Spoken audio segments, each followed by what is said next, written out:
Welcome to the 8th episode of Belgie Season 7 recaps from Reality TV Warriors. My name is Michael Armstrong, and joining me as always is a Canadian who I can honestly say I trust 90%-ish, Logan Saunders.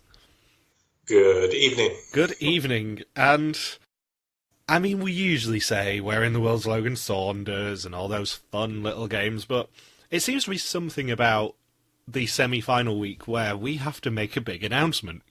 Because I'm just going to lead with this. We've been mentioning all season that we're going to Antwerp on Sunday for the finale at the invitation of Gilles de Costa. And Logan got an email yesterday evening. We're recording this on Wednesday. Logan got an email on Tuesday evening to say, yeah, you guys are going to be needed a little bit earlier because you're interviewing everyone. What? How has this happened? And I'm pretty sure we're the only ones who got the email in English. Yeah, I'm pretty sure of that too, but Logan knows full well. He got the email as I was driving to yet another radio appearance. And I pulled over and said, can you just forward me the email? I'll have a quick glance when I park up. And I parked up in the car park at Media City UK. And luckily I was a bit early because I was freaking out. I was basically just sat in my car alone going, how on earth has this happened? Like, what is a life? I was just kind of, for once in my life, I was stunned into silence at that email. Because it's like, yeah, you're gonna get to see the press screening, and then you're going to interview the cast, and then you're actually going to go to the finale as well, and you got to stay stum about who the mole is, because you're going to see it twice. And I'm like, what? How has this happened? Yeah, like, the impression we've always had is that we were going to be thrown into, like, the back row somewhere for the viewing with all the other fans. That we were just going to be, like, it was going to be quiet and no one would really notice we were even there. From speaking to Gilles last year, I honestly expected the worst that we would have be Gilles come into the screening and go, Logan and Michael here, these guys have travelled all the way from Canada and the UK to come to this. Never in a million years did I think that we would be going to the press screening, interviewing the final three, and I happen to know that at least one of the final three does listen to us, so hello, we'll see you on Sunday. And then actually being able to be a part of the finale as well. Yeah, we get to watch it twice and not understand a word of it. Yeah, I'm going to actually have to, like the proper journalist I am, take a notepad in with me to the press screening and do our notes, because we'll be recording on Sunday night for the finale recap. We're going to stumble our way through 2-3 tasks, we're going to stumble our way through the reveal of them all, and we're going to do it live from Antwerp. I wish we could be like the UN, where we can wear the headphones and somebody translates what's being said on screen in real time. Maybe we should just email the lady at Veer and say, yeah, can you arrange that for us? Can you just arrange some sort of translator? That'd be fab, thanks. I'm not sure they could do that with 4 days' notice, but it's a challenge. So anyway, this long build-up is basically to say, I know it's pretty short notice, and we did this with the Gilles interview surprise as well. In fact, we did it less with the Gilles one because it was, well, a one-day turnaround. But if you guys have got any questions you want us to ask to Baz, Elisabet, or Axel, please let us know. I've already posted this on Twitter everywhere going, this is actually happening, guys, what the hell? But yeah, if you guys want to get a question put to those guys, I can't promise it'll happen, but we'll try.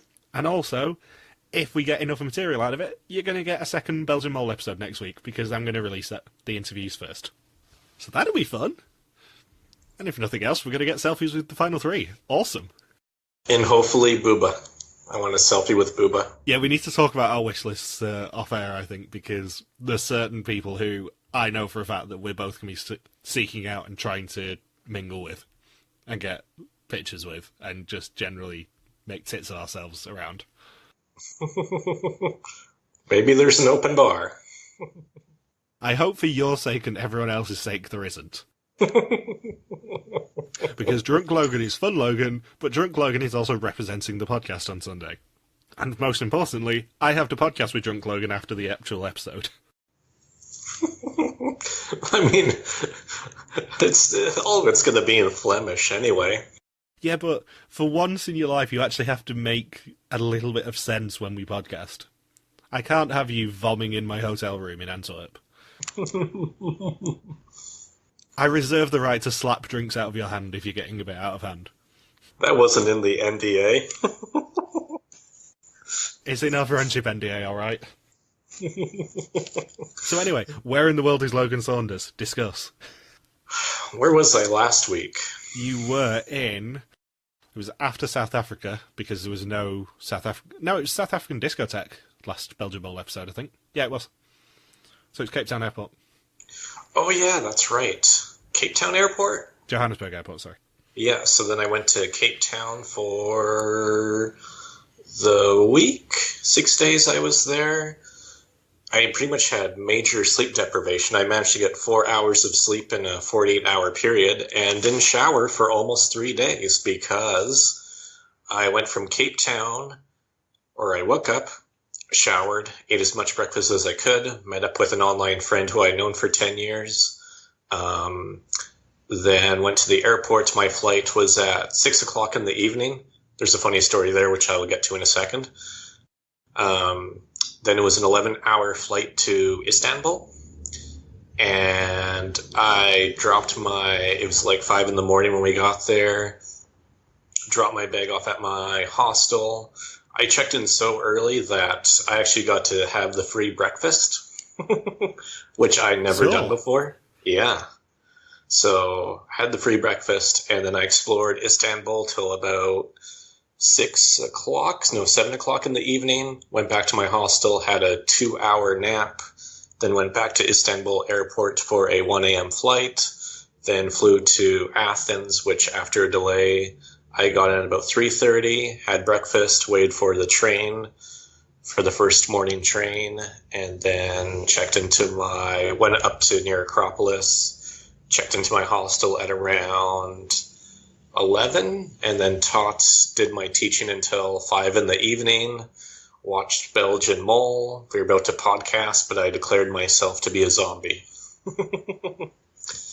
And then I was able to shower and get a good night's sleep, and here we are today. I'm in Athens. Because we were meant to record last night, and Logan went, "Oh, I'm too tired. Can we do it tomorrow?" Yeah, whatever.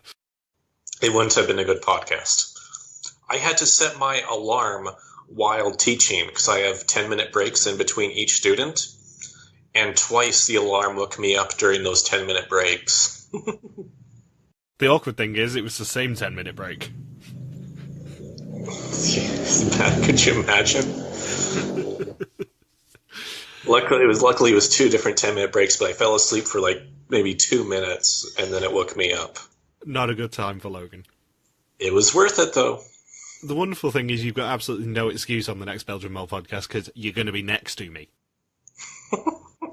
Oh, sorry, I can't, Michael. I don't have a good internet connection. Yeah, can we do it tomorrow? No, I'm flying home. I'm asleep. I fell asleep in Jill's arms. Being real, if and when we do meet Jill, that's going to be our banner, isn't it? And our life made. Mm-hmm. Yeah. No, he's going to duck us. He's just going to bolt for the door. Because you think the same thing I do, that Jill has a little bit of a hand in us becoming press members for this. So I think he's probably going to seek us out a little. I know that's big-headed, but I certainly wouldn't be surprised if he draws attention to us in some capacity. We have to record him saying that we're his best friends. Oh, that's what I want. I 100% want Jill to admit that we're his best friends. And now you must find Kinneopolis. Success! Weirdly, as I often do when I was on the radio last night, I did try and be a mole missionary and explain to people why the mole was so awesome. And it was brilliant timing because, as I said, we only got the email saying that we were going to be doing like the press screening and stuff probably less than an hour before I went on the radio. So I was buzzing from it anyway, and then basically trying to say, yeah, I've got an interesting weekend because I'm going to Belgium anyway, at the invitation of the host for Belgium's #1 TV show, going to their screening of their live finale. Oh yeah, and I'm now interviewing the final 3. And I then tried to explain why the mole is awesome, and it turns out it basically just boiled down to drunk museum heist, ostriches, paint bombs, and just general intrigue, I guess. I don't think there's a better way to describe Belgian Mole. You know what we need to find out about at the finale? The #1 question I'll have. Does Elisabet hate women? Is Axel a fuckboy? Oh yeah, those are questions number 2 and 3, I'll admit. Is anyone pregnant? Is anyone pregnant? But I'm really curious to hear the story about the regenpijp. I've been waiting half a season to know all about this regenpijp. I know this is kind of skipping ahead in the episode, but are you aware of the fact that everyone loves Joeri so much that they've released a soundboard of Joeri? No, on the website? Yes, it's on the website, and it's amazing. I was having to play with it last night. And the clip where he says, and she really wants to sing a song about our regenpijp, is on there. It's just listed as regenpijp. Who composes the lyrics? Is it going to be like, who's the fellow from Dutch Mole this year? Niels. Niels. Is Niels going to compose the song about the regenpijp? Hopefully. It's going to be a #1 hit in Belgium and in the Netherlands. Oh, you know what the song should be called? V is the regenpijp. Also, to cross franchises, regenpijp, you want some cookies? You just referenced 3 shows at once. Yep. So anyway, Belgian Mole. Let's actually start with this episode, given that we are on... bullet point number 0 for me. So previously, the final 5 split up, with 3 of them learning Vietnamese and 2 of them playing Fat Bertha with some children. Axel revealed he could speak backwards for a radio competition, while the art team was shown a painting by the mole. Everyone faced their fears in the Coochie tunnels, while Kat's tunnel Vizzy saw her be sent home next. What's the name of the tunnel? Coochie. That means something very different where I live. I'm sure it does. And we open the episode with a flashback, I guess, and the mole's first briefing on night 1. And this was actually released as an online glimpse, I suppose is the best word, on Saturday, I think it was. So I was vaguely aware of this clip existing. But we basically learn how Gilles has been briefing the mole. And that is that the mole has sometimes had to watch a video briefing by Gilles that was hidden on a phone somewhere around their hotel.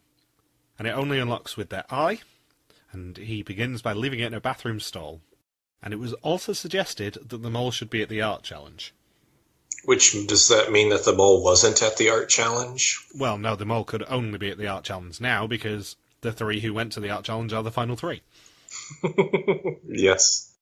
And the actual episode opens on day 16 at breakfast, where Gilles has left them a note. And they have to split into 2 pairs, 2 stylish city people and 2 vocal country people. And Bas says he wants to be stylish, just in case there's sewing involved. And it's quickly split up that Joeri and Axel are the country team, and Bas and Elisabet are the city team. Yeah. I don't know what else to add at this point. And the one pre-challenge bit we get is that Elisabet also recently bought a sewing machine because she's short and needed to hem stuff. She was going to run out of pink shirts.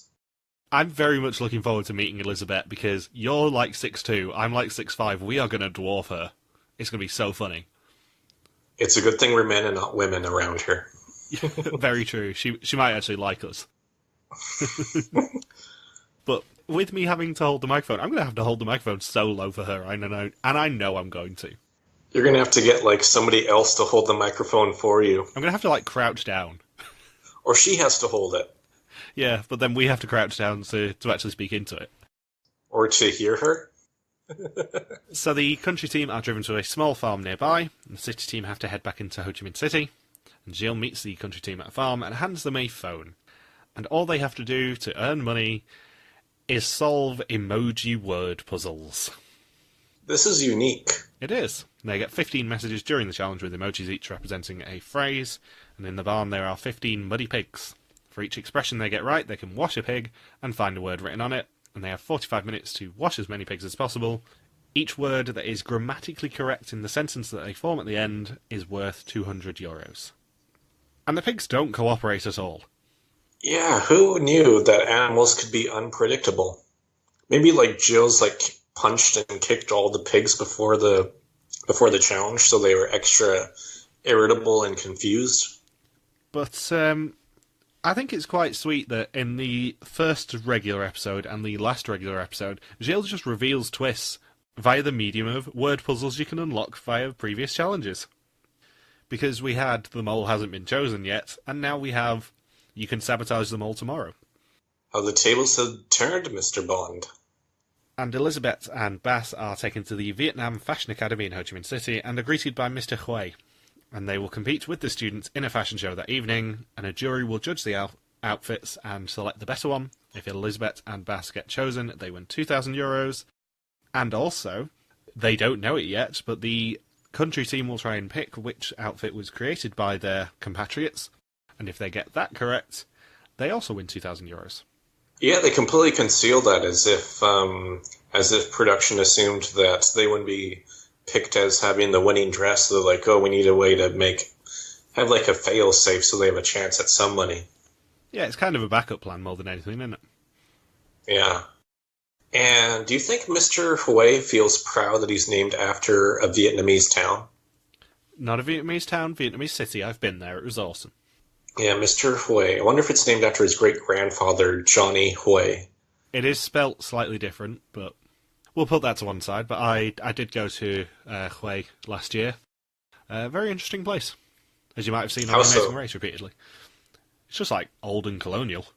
Because we went to 3 places in Vietnam. We went to Hue, then Nha Trang, and then Ho Chi Minh City.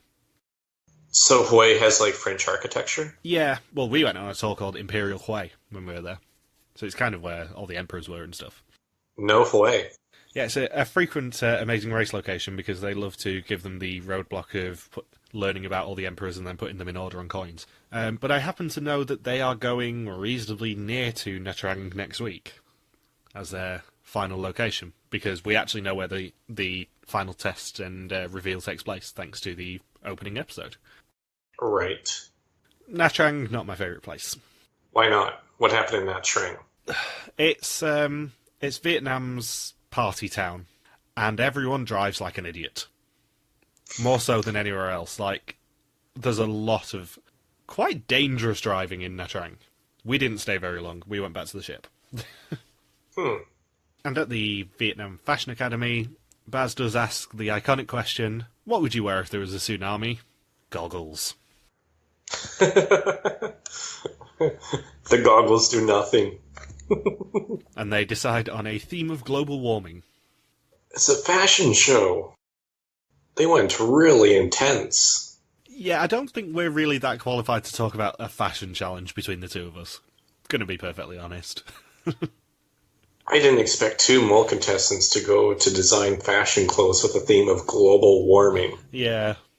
And with 20 minutes left, Axel and Joeri have 8 words, and they skip 2 phrases of the 10 so far. And then Baz and Elisabet argue over their topic, falling apart, and then Elisabet goes to the bathroom.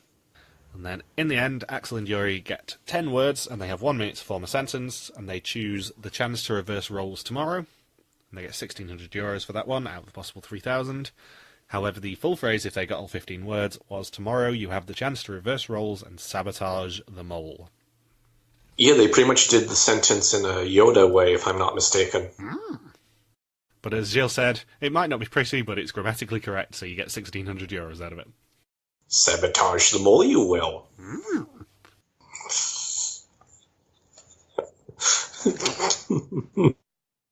And the design team's theme is preventing single-use plastic, which confuses Axel and Joeri as they've seen a lot of plastic on the trip, and it's opened their eyes to it. But they choose the incorrect outfit. However, the jury do prefer Axel and Elisabet's outfits, so they earn €2,000 of possible 4,000. That'd be such an ego destroyer for the professionals. Yeah, I mean, you're good, you can confuse Belgian people, but you're still a bit shit. You just wear plastic. And now to a task that only Belgian Mole can do. I have a question, actually, because you mentioned how Elisabet went to the bathroom. Why does she do that every challenge? Is that her way of sabotaging? Like, she just says, oh no, I have to pretend to either do nothing or counteract the efforts of our team, or I'm just going to go to the bathroom and just use that as my way of sabotaging. Like, when she's revealed as the mole, is it just going to be a series, just every task? How did Elisabet ruin this challenge? Oh, she excused herself to go to the bathroom for half an hour. €500 lost. I'm going to spoil the ending for you now. I don't think she's the mole anymore. I've changed my mind this week. And do you think she excused herself to go to the bathroom to see if there's a phone with another briefing on it. No, I think she just went to cry and not do it in front of the cameras. Tears of joy that there's no other women around. Yeah, that as well, but... Most women like to go to the bathroom in pairs. Elisabet is the one who celebrates when it's just her. I like how we haven't mentioned this for weeks, and now we're just going, like, baubles deep into the Elisabet is a woman-hater thing. But yeah, I think that it is Baz now. Double exemption boss? Yeah. I mean, there's just a few things that Elisabet, if she was mole, has done that I just don't see a mole doing. And Baz definitely has put himself into a lot of the right places where the mole should. Because if you think about it, using the example of the next challenge, if you are the mole, and you go into it knowing that there is going to be a chance for someone to steal your briefing and stop you getting it, and you get no more information, you go balls to the wall to make sure you win that challenge. So you're ruling out Axel because he just came off the porn set when he started up that challenge and ate breakfast during the challenge. I think if you watch that challenge and you actually suspect Axel as a mole, then you're sadly mistaken. There is not a chance in hell that the mole would sit there and have breakfast knowing full well that people are running around the hotel trying to sabotage you. Maybe that's what he wants you to think. Michelle was on Axel up until this week, by the way. I had a chat with her earlier about it. She's changed her mind? Yeah, she doesn't think it's him after this week. What if it is him? She could have gone 2 for 2. I know. I've already said to her that I want to get her involved in our mole drafts next year, because she was the only one who got the mole right for Vidum, and potentially she could be the only one to get the mole right for Belgie as well. Because if you think back to the Vidum finale when we had the final 3, you were on Sarah, I was on Niels, and Michelle was on Meryl. This time, officially, you're on Elisabet, I'm on Baz, and she's on Axel. You couldn't write this. Yeah, how do we always think so differently? I have no idea. And usually I'm wrong on this, so if it's Baz, I'm going to be very, very smug. So anyway, everyone wakes up on day 17 in Ho Chi Minh City in the hotel with room service breakfast arriving to each of their rooms. And they assume correctly that it's not just a breakfast, mainly thanks to the cameras on the carts. They each find a tablet with a video from Gilles explaining what his briefing method was this season, and they can find the smartphone and sabotage the mole's briefing if they find it before the mole, or they can enjoy breakfast instead, like Axel. If they find the phone before the mole will not get briefed today. You know what? You know what's more important to potentially making 5,000 euros is having a healthy start to your day. Yeah, I mean, he's thinking about it carefully. He's got his calories leveled out. It's a very balanced breakfast. There's only a few days left. You got to be sharp. And in the carts there is a tracking system, and the faster it beeps, the closer they are to the phone. And the first person to find the phone claims it. If they're the mole, they get the briefing. If they're not, they don't. Simple as that. So they don't even get to watch the video? Well, no, not if they're not the mole. Oh, right, because they have to have the same eye. Yeah, if they're the mole, they get the briefing. If they don't, they just get the knowledge that the mole won't be briefed today. So whoever you suspect of being the mole, you could essentially poke their eye out, give them an eye patch as compensation, and then unlock the phone. In theory, yeah. That would be a little bit serial killer-esque. Well, no, because you're not killing the person. You're just gouging their eye. You're just maiming or seriously injuring. Yeah. It's the Dobby method. Dobby didn't mean to kill. Dobby just meant to maim or seriously injure. And Axel does finally find the tablet after everyone else has, pretty much lost the challenge already. And I just have a note here saying that Axel's choice to leave in a robe is wonderful. We assume there is nothing under that robe. I think he had his pyjamas on underneath. I think you could see that eventually, but just Axel generally, where did they find him? At the risk of sounding a bit Nicky Graham-esque, who is he? Where did they find him? Because you couldn't write a character like Axel.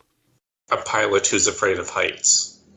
He's a pilot who's afraid of heights, who's rumoured to be a fuckboy, who just bumbles his way through.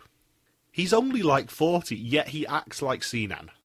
You know what they need to do is redo the Vietnamese dinner challenge, but have Axel there in his robe and then trying to go under the table. Axel gets an €800 challenge of come back wearing this robe, and then just slowly let it ride up. If you can get Mr. Huang to tell you to stop showing so much flesh, you get the €800. Show your Huang to Wang. That needs to be hashtagged. Something tells me that we're going to be discussing that Vietnamese dinner a lot on Sunday. I disagree, Michael. I don't think we'll be discussing it at all.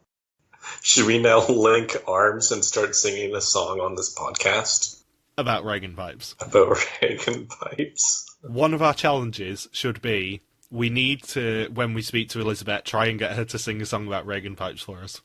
No, a speech. She's the one who did the speech. Yeah, but she was also the one where Joeri said that she's got a beautiful singing voice. She loves singing a song about regenpijps. So I think we should bookend the season with her having to sing us a song about regenpijps. And I know officially the rest of this episode basically belongs to Baz and why he is the mole.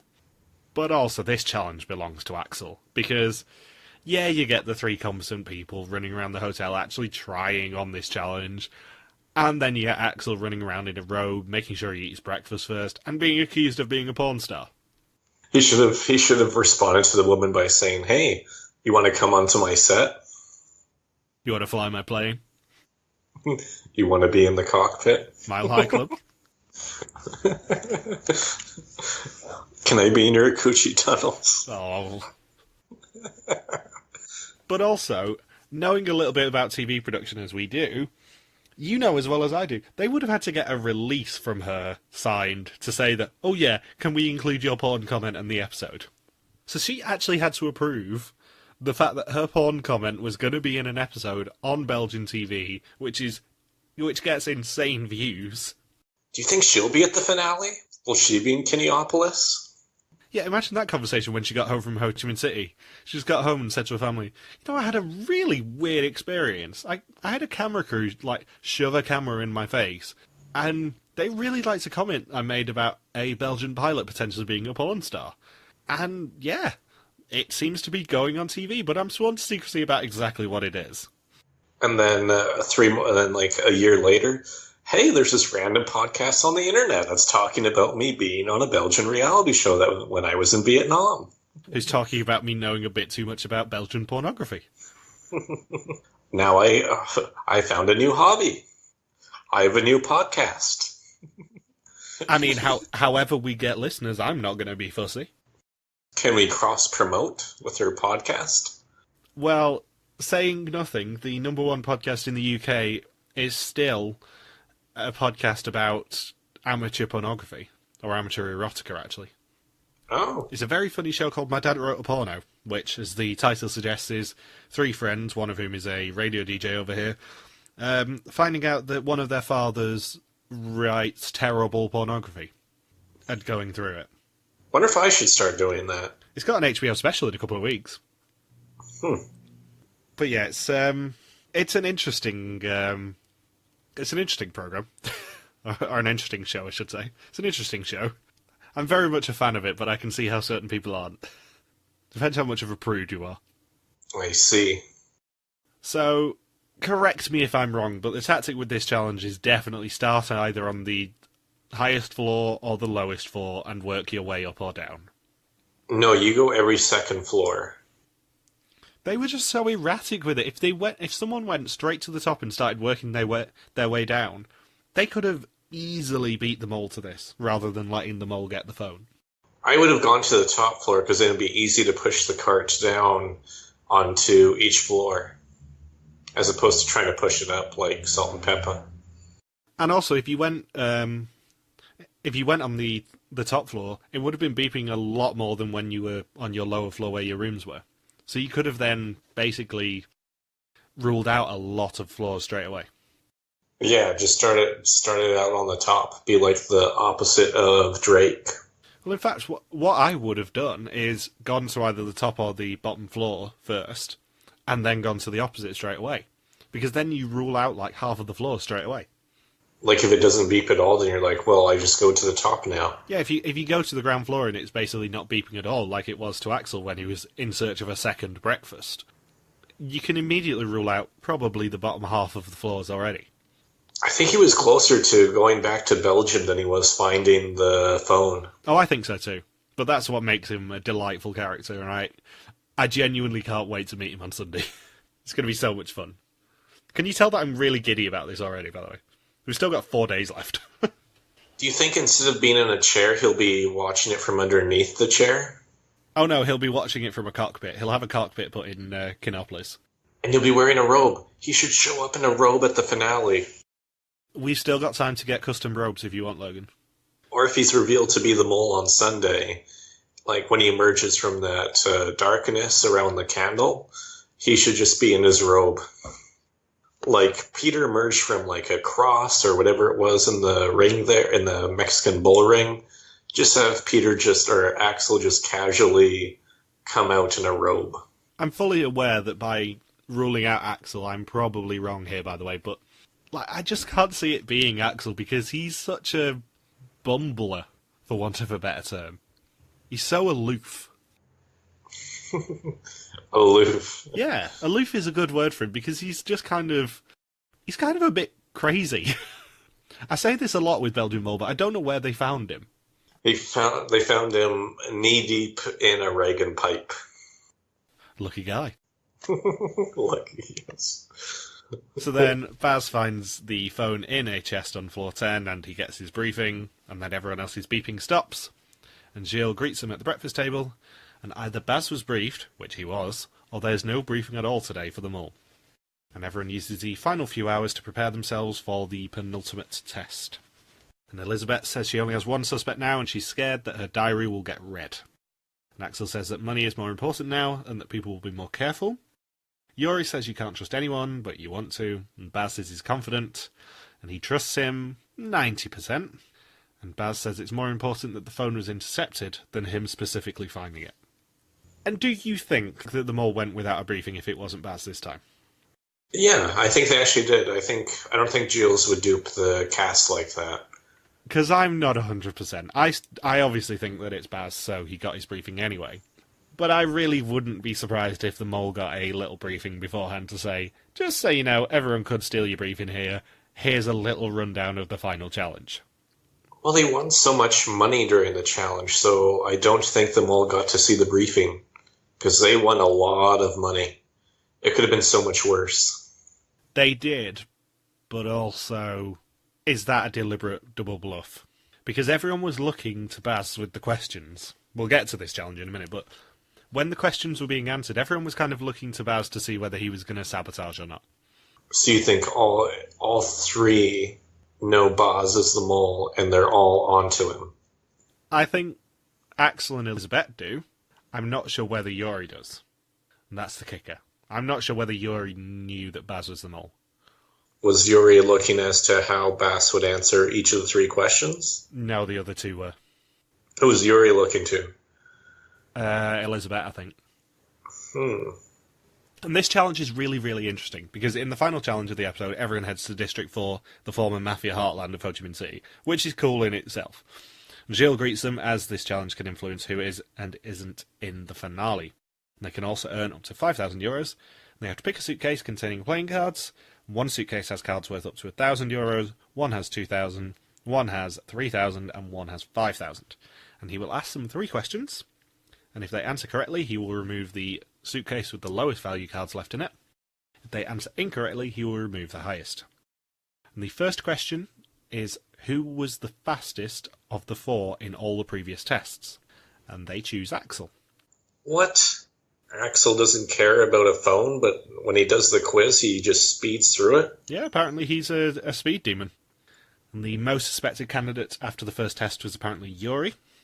Oh, because of the juggling? Yeah, I mean, they didn't really know much at that point, did they? They didn't realize that Joeri was probably going to be the person who made the deepest run in any season of The Mole with never sabotaging anything. But now the final question, that is the question we've been asking now for 8 weeks.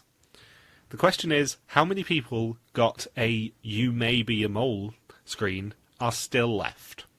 Because there was a lot of rumours going into that episode saying, oh, everyone might have got the maybe screen. No, because Jill wouldn't lie about that. However, only one of them was left. And we do find out that their guess of one person was correct. Which means, of the remaining 3 people, because obviously Joeri was never going to be the mole, of the remaining 3 people, only one of them, who is the mole, actually got the "you might be the mole" screen. And this is what started kind of pushing me towards maybe it's Bas, because if you think back to episode 1, I said that I think the 3 people with the screens were Martijn, Kat, and Bas, because they were kind of focused on the most in that first episode. I suspected it was going to be one of the 3 of those, which is why I slightly strong-armed you into letting me pick all 3 of them on the pool. And that's kind of what twigged me back onto Bas. But also, you think back to stuff like the boat escape room in Harlong Bay. Would the mole really have put themselves in the cabin away from everyone else? Or would they have deliberately sabotaged by dropping the cage and potentially be able to see if people were struggling and accidentally hit people's life jackets if they were being a bit too quick? That sort of stuff. I'm pretty convinced in my terrible record of mole guesses that it's Bas now. Interesting theory. But you're wrong. I know I'm not the only one who thinks this, because the great thing about recording on a Wednesday is I have 2 days to kind of look at everyone else's theories as well. But I'm leaning towards Bas again purely for that thing, because I'd kind of put it to the back of my mind, the whole "you may be the mole" screens. And the fact that I thought it was Martijn, Kat, and Bas who got him. But Bas was so heavily focused on in that first episode. He got by far the biggest edit in the premiere. It wasn't even close. Do you think, then, that Bas is trying to sabotage as little as possible this week, so hoping somebody else in the final 3 is going to shift who they suspect? I wouldn't be surprised. But also, if you think about it, the ones where Bas has control over it is the final card game, where he can basically be strong-armed by anyone else who suspects him into not being able to sabotage that much, because he only has influence over him having the exemption so no one else does, and it's therefore a fair playing field, and who has the penalty. He can't really control anything else unless he manages to get one of the 3,000 cards. That's the only way he can really sabotage that game. I wish Andre 3000 from Outcast was on those cards. The other bit he can sabotage is the fashion thing, and it was very convenient that before the challenge was actually revealed, he said that, oh, my grandma taught me how to sew. Or mother taught me how to sew, I should say. Mother taught me how to sew. I think when we speak to Bas, we do have to try and get as many Arrested Development references in as possible, but that's for another discussion. I wonder if he's ever seen a lewd seal. Maybe we should get a seal stuffed toy or something for him. I'm a monster! I'm a monster! But yeah, the only other one he could really sabotage was the fashion task. And I don't know how you would sabotage that unless you make it a really awful dress, in which case your team are probably going to guess it. The best way to sabotage it is to make sure that it's not that awesome, and that you don't win the entire €4,000. Because as soon as Elisabet puts in a fashion style that she would wear herself, the guys are probably going to go for that one, just thinking, it looks like the sort of thing she would wear. It's all pink. Molly Ringwald would wear it. So I don't think it's Elisabet anymore. I was kind of wavering on whether it was her last week or not. I was in a state of shock from Cat going and only watching it like an hour beforehand. But it's famous last words, but I can't see it being Elisabet anymore. Yeah, but you're always wrong. I know, but I have to break my streak eventually. And also, I'm not always wrong. I was on to Peter far, far before you were last season, and I was on to Jan far, far before you were in 18. But you always talk yourself out of it because you always focus on one suspect, and then you have to go back and review the tape right before a finale. I don't always focus on one suspect. You make me focus away from those suspects. I trust you too much because you've got a better record than me. Well, don't put this on me. No, I'm putting it entirely on you. Don't put the blame on me. You are the reason that I lose. You're the reason I'm going to get drunk at the open bar in Kineopolis. Yeah, that's what I'm worried about. Yeah, I'm worried I'm going to have to be your minder. Especially if Baz ends up being the mole. Ugh. Oh god, I'm going to be so smug if it's Baz. Exactly, that's why I will be very drunk if Baz is the mole. Otherwise, I'll be sober. There's extra stakes now on the table. So after the suitcases are all removed, they do actually get all 3 questions correct, so go team! So they are playing for up to €5,000. And all they have to do is play Old Maid. The one thing that bothers me about this challenge is it's a forced exemption at Final Four. I don't like forced exemptions at Final Four. I feel like it has to be really, really earned. Yeah, I get what you mean, but also I think Michelle at least had much more of an issue with the whole, oh, you might be able to penalise one of your rivals. I don't mind the penalty since it's just one question.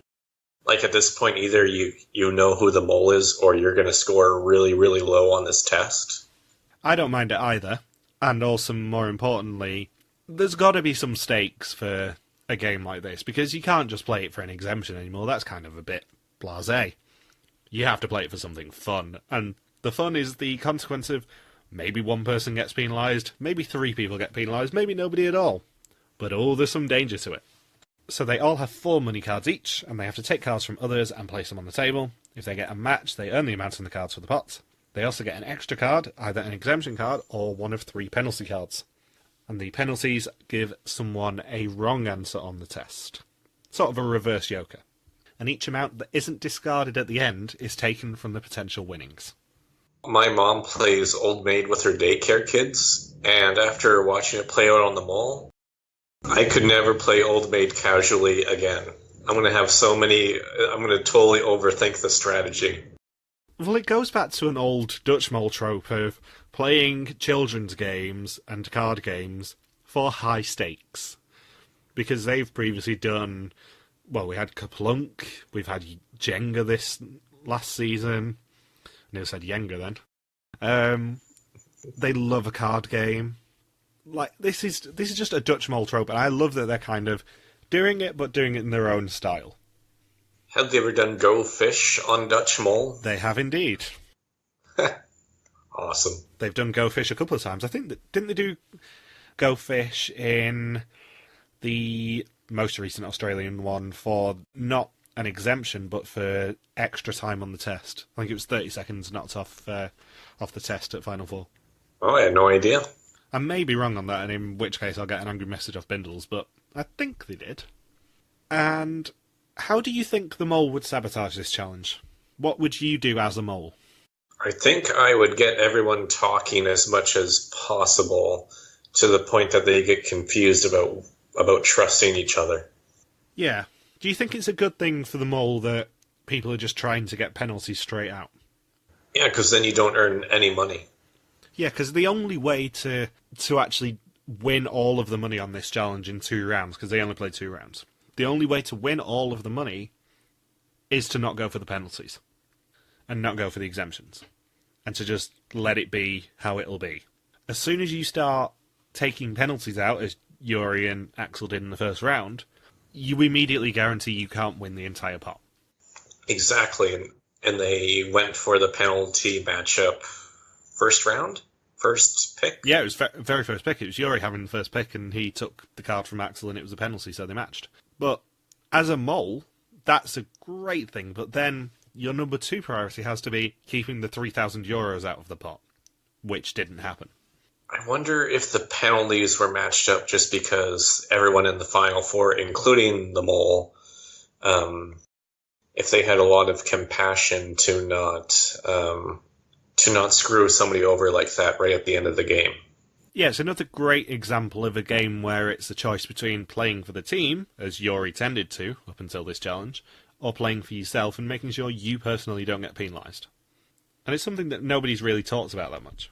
Yeah, because it was almost like an ethical dilemma, because it's like, do you want to screw over it was almost like a fair play agreement that nobody wanted to penalize somebody else right at the end of the game, because I'm guessing everyone had too much compassion, and everyone just agreed that it would be a terrible way to go if that one penalty made all the difference, as opposed to an exemption, which is like because an exemption is like a positive benefit to work in your favor, but a penalty is like just an outright is a negative consequence. So there's always that different outlook, like, yeah, let a person benefit from the exemption, but don't give something that's going to screw a person over completely, which is kind of funny because if an exemption is given to a regular player, then it's a big negative consequence for the other two.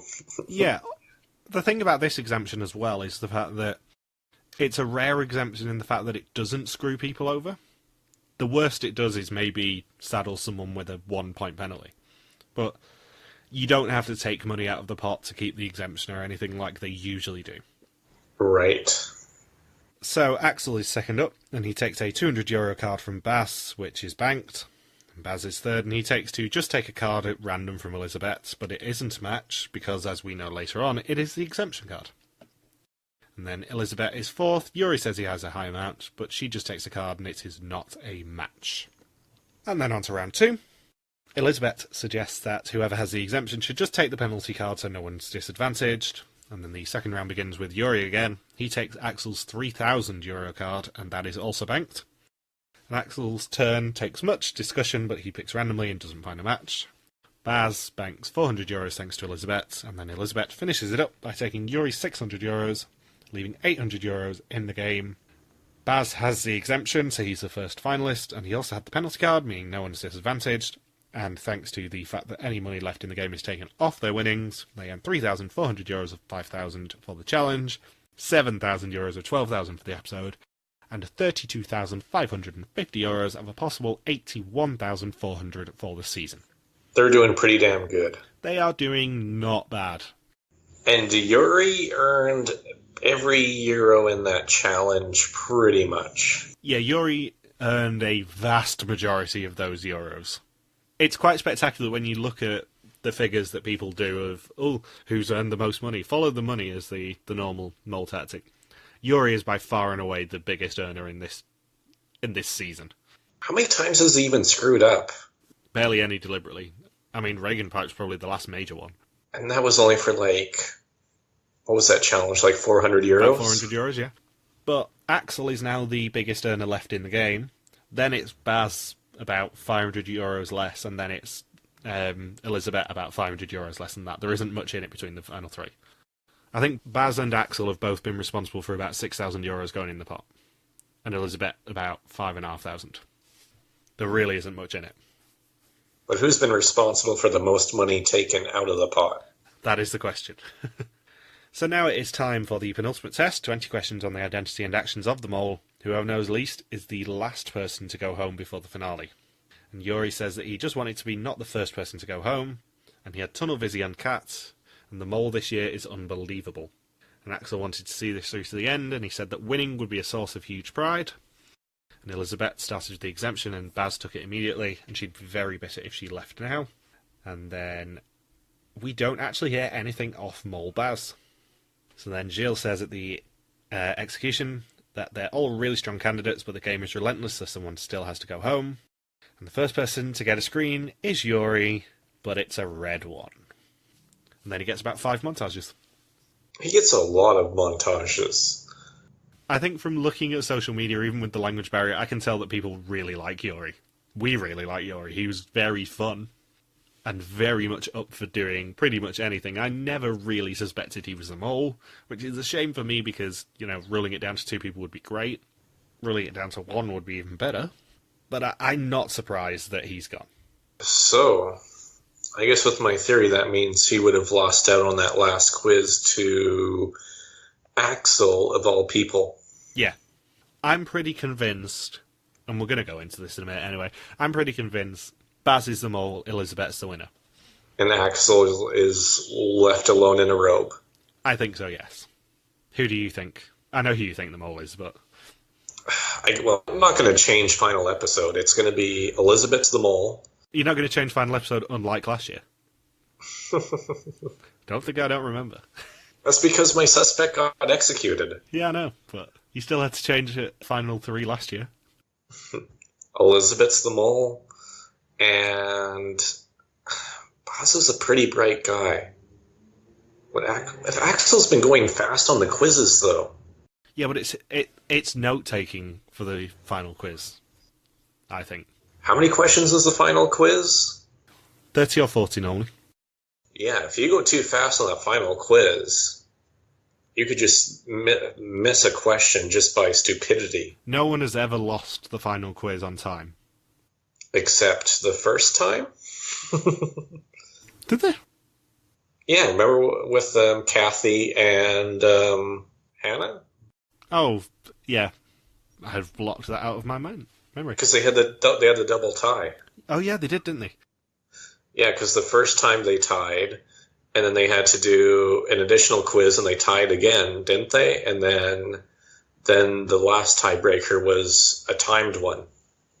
And they did it with pen and paper. They didn't even get a computer or prepared one. Yeah, because normally the final quiz isn't timed. Yeah, because they don't expect there to be a tie. Because there was the first quiz was a tie, and then they had to do it on pen and paper afterwards, and that one was timed, and it was just 10 questions. And they tied again, but Kathy was slightly faster. So it does come down to time, Michael. It does come down to time, but only if they tie twice. Yeah. Oh, that's what we should have asked Jill. If ever since that season they've made the final quizzes tougher. I think, to be fair, the final quizzes are probably going to be pretty tough anyway, especially on a season like this where there's 9 episodes to go off. It's not like normal where there's 8. There is 9 this season. Right.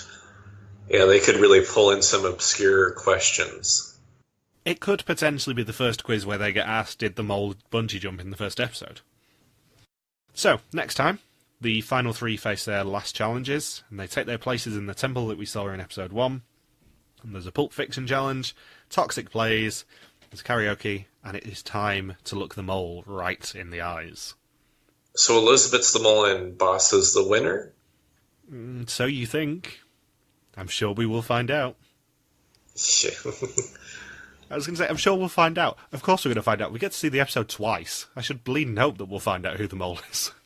Well, it's all in Flemish. We won't know. I think we'll probably get it from the context of someone walking through the smoke and Baz going, Mother said I couldn't do it. What if it's just Axel just coming out of the smoke to get to a buffet? You just see the smoke and then you just hear, like, plane noises. Ladies and gentlemen, the mole is about to land. Cruising at an altitude of about 6'5" at the moment. For the next 9 episodes, there will be some turbulence. It's going to be a bumpy ride. And the other question I've got to ask, who else do you think got the You Might Be the Mole screens? Looking back on basically the entire season now, who do you think got the other 2, other than Bass? Oh, before we get to that, Madonna's Vogue played in this episode. It did. I never expected a Madonna song to be used on the mole. The problem we've got is that every single time we watch one of these seasons, we go, oh, maybe the music's a clue this year. And I got burned by the Avengers clue last year. Or what I thought was an Avengers clue last year. So the music doesn't play into it. For all you know, Boss is a big Madonna fan. Well, he has mentioned everyone who was in the song. Yes, he's really big fans of... Greta Garbo, Fred Astaire. Ginger Rogers, Fred Astaire, Dance on Air. So anyway, who else do you think other than Baz got the screens? Rita Hayworth gave good face. Fellas, or ladies with an attitude, fellas that were in the mood. There's nothing to it, let's get to it. Vogue? I've got Vogue on my mind. Vogue. Stop padding. Let's see, who got the screens? I think Kat got the screen. I think she'd be a good candidate that Jill's probably had in mind. And I know one person who definitely didn't get the screen. Who do you think definitely didn't? The older lady. You mean to tell me that the older lady wasn't the mole again? I've been bamboozled. I don't think Ingrid, who overreacted to every little thing... You don't think that Biscuit Eater Ingrid got the You Might Be the Mole screen? Oh my god, we have to bring biscuits to the finale and give it to her as a gift. I can make that happen. Given that we're there all day, I'm going to have to bring snacks anyway. So I can just make sure that it's biscuits. Do you remember the look of terror on her face when she was eating the biscuit? It was my favourite thing in the premiere. And you know the best thing is looking at this pool, because I'm about to go into the pool standings reluctantly. You picked Ingrid before you picked Axel. You picked her as your round 3 pick, and my round 3 pick was Joeri. It was the biscuit. I risked it for the biscuit. And the reason that I mentioned the pool is because, for the first time all season, Team Saunders still has more members than Team Harmstone. What up? The bad news for you is that your team are not the mole. Oh, you have Bass? I have Bass. I'm not worried.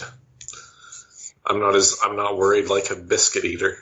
Like, when I was walking through the park in Amsterdam, sort of thinking, oh, maybe we should do a mole draft this year for Belgian Mole. I was thinking about it, and I thought, oh, but it'll definitely say who is the best mole picker. But here's the thing. If it's Elisabet, you got her on pick number 1. And I said it wasn't her, because I remember saying it wasn't her. On the other hand, if it's Bass, not only did I probably pick the 3 people who got the You Might Be the Mole screens correctly, but also, I owned you. So there is a lot riding on this pool, and far more riding on this pool than I think I expected in March when I was walking through that park in Amsterdam. And this is fun.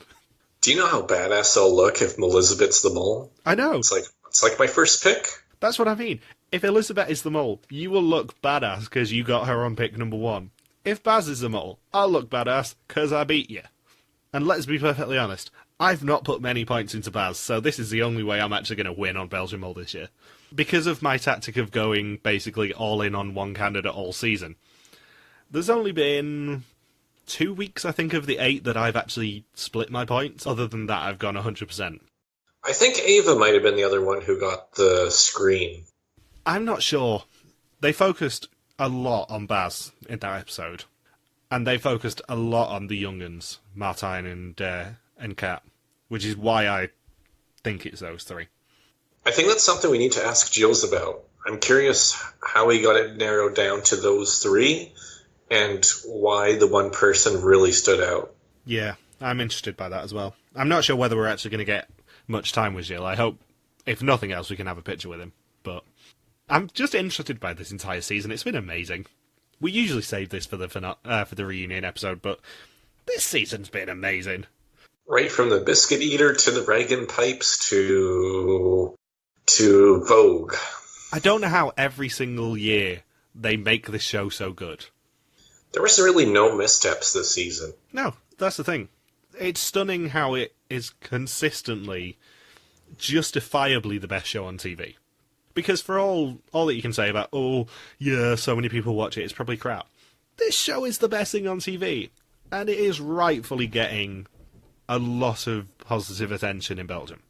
Because the Dutch season wasn't that great this year. It was alright. It just wasn't the best. But this one, they came up with so many great twists that didn't interfere with the game too much. And I must say, I've never been fascinated by a game of Old Maid as much in my life as I was yesterday when I watched this in Belgian Mole. Hands down, the Dinner Party Challenge is one of my favourite challenges I've ever seen on TV. It's just pure character scenes for 20 minutes. I want them to try and do that in, like, when they film a season in North Korea. See how that goes over with the generals. One question I do want to ask Gilles, if we do get a chance. I want to find out after last year whether Vietnam was on his list of countries they want to go to. And if it was number 1. Because pretty much this time last year, we did ask him the question of, have you already started thinking about where you want to go next season? Obviously, you're never going to tell us, but have you already started thinking about it? And he said yes. He said he'd narrowed it down to about 2 or 3 countries. And I want to know if Vietnam was one of those, and where it was on the list, and what the other ones were, but he'll never tell us that. Because they're probably going to be used next year. Yeah. So it's a very interesting place that we find ourselves in 4 days before we meet up in Antwerp, go at the press screening, meet everyone, and have an amazing time. And I don't know how we're going to live without Belgian Mole. We'll find a way to pass the time for 40 weeks. Yeah. It's genuinely quite sad that we're going to be saying bye-bye to Belgian Mole in 2 weeks' time.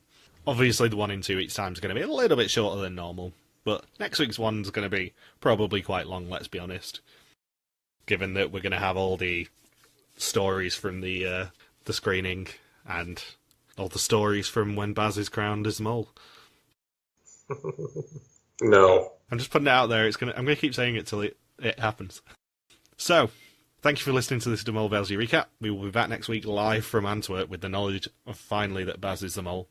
If you've got any questions, feel free to contact us on our Facebook page, Reality TV Warriors, on our Twitter account, RTV Warriors, or on Twitter pages, MJ Hamston for me and Log Supercracker for Logan. Most importantly, if you haven't got any questions for any of the final 3 or anyone you can think of who's tangentially related to this show, because we're going to be trying to harangue them a little bit at the finale, let's be honest, please send them in. You've got until, Sunday, I guess. Also, if you're watching Amazing Race 31, we are recapping that every Sunday with the lovely Michelle Pierce-Donovan. See you next week. Peace out and just chill till the final flavoring. Yeah.